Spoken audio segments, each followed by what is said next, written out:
સાબરકાંઠાના ઈડરમાં નકલી food inspector ઝડપાયો છે। 2 દિવસથી ઈડરના વેપારીઓને તે પરેશાન કરતો હતો। વેપારીઓને શંકા જતા તેણે મેથી પાક ચખાડ્યો। નકલી ફૂડ ઇન્સ્પેક્ટરને ઈડર પોલીસના હવાલે કરવામાં આવ્યો છે। નકલી ફૂડ ઇન્સ્પેક્ટર સીસીટીવી કેમેરામાં પણ કેદ થયો છે।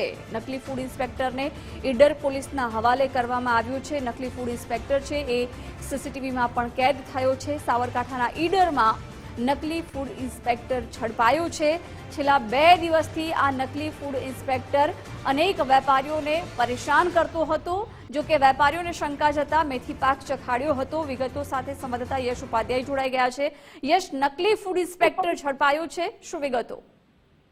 જે ચોક્કસ જિજ્ઞાસા જો વાત કરવામાં આવે તો અવારનવાર નકલી જજ હોય, નકલી પોલીસ હોય, અવારનવાર કિસ્સા સામે આવી રહ્યા છે। પણ સાબરકાંઠાના ઈડરની અંદર નકલી ફૂડ ઇન્સ્પેક્ટર ઝડપવામાં આવ્યો। છેલ્લા 2 દિવસથી જે વેપારીઓને અલગ અલગ જગ્યાએ દુકાનોમાં જઈ અને ફૂડ ઇન્સ્પેક્ટર બની અને તમામને પરેશાન કરી રહ્યો હતો, ત્યારે કેટલીક જગ્યાએ દુકાનદારોને પોતાની ઓળખાણ પણ આપી હતી, તો પેલી જગ્યાએ પોતાની ઓળખાણ આપ્યા વગર પણ લોકોને દમદાટી બતાવતો હતો। ત્યારે જે વેપારીઓ હતા તેમને શંકા ગઈ કે અવારનવાર જ્યારે ફૂડ ઇન્સ્પેક્ટર આવે છે, પોતે એકલો આવે છે, દમદાટી બતાવે છે, ત્યારે જો શંકા જતા તેને પકડ્યો હતો। સ્થાનિક વેપારીઓ દ્વારા તેને મેથી પાક ચખાડવામાં આવ્યો। ત્યારબાદ પોલીસને બોલાવવામાં આવી હતી। પોલીસ દ્વારા જે વધુ કાર્યવાહી છે હાથ ધરવામાં આવી હતી। તમામ જે વેપારીઓ હતા સીસીટીવી પણ પોતાના પ્રૂફ માટે રાખ્યા હતા। સીસીટીવી પણ જાહેર કરવામાં આવ્યા છે। કહી શકાય કે નકલીની અંદર તમામ વસ્તુ અત્યાર સુધી આવી ગઈ છે।